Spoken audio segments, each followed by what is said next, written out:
ভোলায় বাড়ছে করোনা সংক্রমণ। সেখানকার পরিস্থিতি জানাতে সরাসরি যুক্ত হচ্ছেন সহকর্মী ছোটন সাহা। ছোটন, আপনি নিশ্চয়ই আমাকে শুনতে পাচ্ছেন। ছোটন, যেমনটি বলছিলাম, ভোলায় করোনা সংক্রমণ বেড়েছে। সেই ক্ষেত্রে করোনা শনাক্ত ও রোগীদের চিকিৎসায় হাসপাতালে কি প্রস্তুতি দেখছেন? স্নেহা, আপনি যেমনটি বলছিলেন, সারা দেশে কিন্তু ছড়িয়ে পড়েছে করোনা সংক্রমণ। তবে ভোলায় এখন পর্যন্ত করোনা রোগী শনাক্ত না হলেও কিন্তু হাসপাতালগুলোতে কিন্তু করোনা যে নমুনা পরীক্ষাগুলো চলছে। গতকালকে পর্যন্ত কিন্তু 16 জনের নমুনা পরীক্ষা করা হয়েছে এবং এতে এখন পর্যন্ত কারো শরীরে করোনা কিন্তু শনাক্ত হয়নি। তবে মানুষজন কিন্তু আতঙ্কিত, কারণ এই জেলায় যখন করোনাকালীন সময় প্রথম শুরু হয় তখন 4000-এর অধিক কিন্তু করোনা শনাক্ত হয়েছিল এবং সেখানে 93 জন কিন্তু মারাও গিয়েছে। তো এমন অবস্থায় যেহেতু আবারও করোনা নিয়ে আলোচনা, তো সেই হিসেবে বলা যায় যে মানুষ অনেকটা আতঙ্কিত। তো স্বাস্থ্য বিভাগের কি ধরনের প্রস্তুতি রয়েছে, আমরা সিভিল সার্জনের সাথে কথা বলবো, জানতে চাইব করোনা সংক্রমণ প্রতিরোধে আপনাদের কি ধরনের প্রস্তুতি রয়েছে।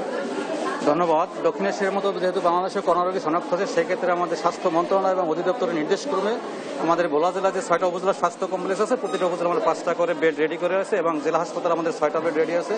এবং আমাদের জেলা হাসপাতালে কিন্তু আমাদের কোভিড টেস্ট চলমান আছে। আমাদের যে র্যাপিড অ্যান্টিজেন টেস্ট কিট সেটা আমাদের এখানে আছে এবং আজকে আমাদের ঢাকাতে চাহিদা দিয়ে আমরা লোক পাঠিয়েছি। আজকে আরও 5000 কিট আমরা চলে আসবে।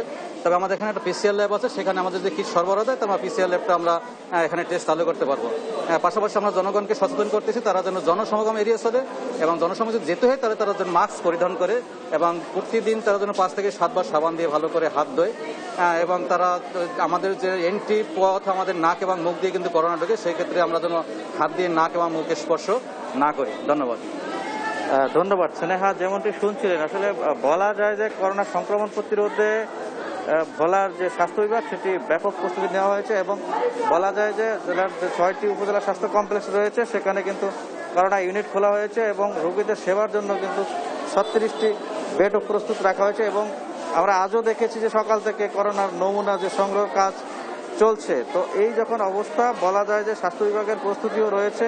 তো এ ছিল আমার কাছে করোনা সংক্রমণ প্রতিরোধে যে স্বাস্থ্য বিভাগের যে প্রস্তুতি চলছে এবং প্রস্তুতি নেওয়া হয়েছে তা নিয়ে সর্বশেষ তথ্য। স্নেহা। ছোটন, আপনাকে ধন্যবাদ। দর্শক, শুনছিলাম ভোলা থেকে করোনার পরিস্থিতি নিয়ে।